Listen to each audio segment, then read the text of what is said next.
நம்ம விஜயா ஒண்ணுமே புரியாம இப்ப வரைக்கும் பல குழப்பத்துல இருக்காங்க. இது எல்லாமும் இந்த சாமி தான் பார்த்தீனாக்கா, இப்படியெல்லாம் பண்ணிட்டு இருக்கா, இல்ல இதெல்லாம் யாராவது ஒரு சூழ்ச்சியா அப்படின்னு சொல்லிட்டு கொஞ்சம் யோசிக்கக்கூடிய ஒரு தன்மைக்கு வந்திருக்காங்க.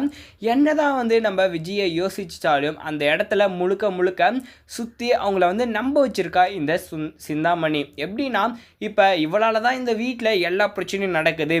இவ தான் பார்த்தீங்கன்னா ராசி கெட்டவ. இவ இந்த வீட்டுக்கு வந்த பிறகு தான் பல பிரச்சனைகள் பார்த்தீங்கன்னா இப்படியெல்லாம் நடந்துட்டு இருக்குன்னு சொல்லிட்டு ஒரு பக்கம் இந்த மீனா மேல பல பழிகளை தூக்கி வாய் கூசாம இந்த விஜயா போட்டுட்டு இருக்காங்க. இன்னொரு பக்கம் இந்த அண்ணாமலை என்ன பண்றாருனாக்கா, இது எல்லாமே பார்த்தீங்கன்னா உன்னோட மூட நம்பிக்கைன்னு சொல்லி அவரும் பல ஆறுதல்களும் சொல்லிட்டு இருக்காங்க. ஆனா இந்த சமயத்துல அவருக்கு பார்த்தீங்கன்னாக்கா ஒரு ஆக்சிடென்ட்டை பண்ணி இந்த சிந்தாமணி ஒரு ஃப்ராடு வேலையை பார்த்தீங்கன்னா பண்ணிட்டு அதுவுமே நம்ம ரோகிணி கிட்ட பார்த்தீங்கன்னாக்கா போய் சொல்லிட்டு இருப்பாங்க. இந்த பக்கம் பார்த்தீங்கன்னாக்கா நம்ம மீனா என்ன பண்ணிட்டாங்க, நம்ம மேல இந்த மாதிரி எல்லாம் பழி போறாங்க, இதுக்கு மேலே நம்ம இங்கே இருக்கக்கூடாதுன்னு சொல்லி கிளம்பி அவங்க வீட்டுக்கும் போயிடுறாங்க. இப்போ கால் உடஞ்ச பட்சத்துலையும் நம்ம அண்ணாமலை என்ன யோசிக்கிறாராம், எப்படிடா நம்ம மீனா வீட்டுக்கு கூட்டிகிட்டு வர்றது, இந்த முட்டாள் விஜயாவுக்கு நம்ம எப்படி தான் புரிய வைக்கிறது அப்படின்னு சொல்லிட்டு இன்னொரு பக்கம் பார்த்தீங்கன்னாக்கா இந்த ரவியோட வீட்டுக்காரியும் பார்த்தீங்கன்னா அவங்க தான் முட்டாள்தனமாக பேசிட்டு இருக்காங்க, நீங்கள் எதுவும் எடுத்துக்காதீங்க அப்படின்னு சொல்லி மீனாவுக்கு ஆறுதல் சொல்லியுமே அவங்க பொட்டி படிக்கெல்லாம் எடுத்துட்டு இப்போ வீட்டை விட்டு வெளியே கிளம்பிட்டாங்க. ஆனால் ஒவ்வொரு டைமும் பார்த்தீங்கன்னாக்கா இந்த மீனாவுக்கு ஏன் இவ்வளோ பிரச்சனையை உருவாக்குறாங்க அப்படின்னாக்கா, அந்த பிஸ்னஸ் அதாவது இந்த பூ போகிறதுலையுமே பார்த்தீங்கன்னாக்கா இந்த சிந்தாமணிக்கு எதிரியாக இருக்கான்ற ஒரு காரணத்துக்காக அண்ணாமலை காலை உடைச்சிருக்காங்க, அந்த வீட்டை எழுதி வாங்கியிருக்காங்க. இப்போ இந்த விஜயாவை பழி வாங்கணும், இந்த மீனாவை வீட்டை விட்டு துறதுன்னு சொல்லிட்டு பல பிரச்சனைகளை இது எல்லாத்துக்கும் காரணமாக இருந்தது இந்த சிந்தாமணி தான்.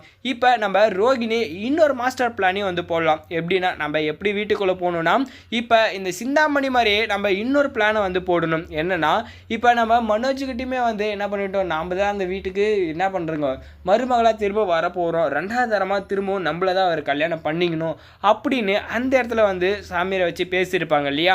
இப்போ இன்னொரு ஒரு உண்மை, இதை யாருக்கு எழுத சொன்னால் சரியாக இருக்குன்னு சொல்லிட்டு அவங்க வெயிட் பண்ணிட்டு இருந்தாங்க. இப்போ இந்த சிந்தாமணி நான் தான் என்ன பண்ணேன், ஆள் வச்சு அந்த இடத்துல அண்ணாமலை காலை உடைச்சேன்னு சொல்லிட்டாங்க. இதை எப்படியோ ரெக்கார்ட் பண்ணிட்ட இந்த ரோகிணி அந்த இடத்துல பார்த்தீங்கன்னாக்கா போயிட்டு நம்ம முத்துக்கிட்ட சொல்கிறாங்க. இப்போ ஒரு பக்கம் நம்ம விஜயாவுக்கும் இந்த சிந்தாமணியோட சுயரூபமும் வெளியே வரப்போகுது.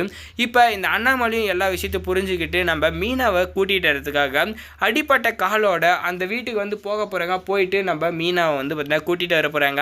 இது எல்லாமே பார்த்தீங்கன்னாக்கா இந்த மீனாவை வீட்டை விட்டு துரத்தணும், பழி வாங்கணுன்றதுக்காக பண்ண ஒரு சூழ்ச்சின்றதை இந்த விஜயாவும் புரிஞ்சுக்கிட்டு நம்ம மீனா கிட்ட பார்த்தீங்கன்னா மன்னிப்பு கேட்க போகிறாங்க. நம்ம மீனா இந்த டைமில் நம்ம விஜயாவை மன்னிப்பாங்களா மாட்டாங்களா, இந்த சிந்தாமணிக்கு என்ன மாதிரி தண்டனை நம்ம முத்து தருவாங்க அப்படின்றதும் இந்த ரோகிணி இந்த டைமில் சரியான ஒரு விஷயத்த பண்ணியிருக்காங்க. நீங்கள் நினச்சிங்கன்னா இந்த வீடியோக்கு ஒரு லைக் போட்டு உங்களோட கருத்தை கமெண்ட்ல தெரிவிச்சுட்டு நம்ம சேனலையும் சப்ஸ்கிரைப் பண்ணிக்கோங்க. தேங்க்ஸ் ஃபார் வாட்சிங்.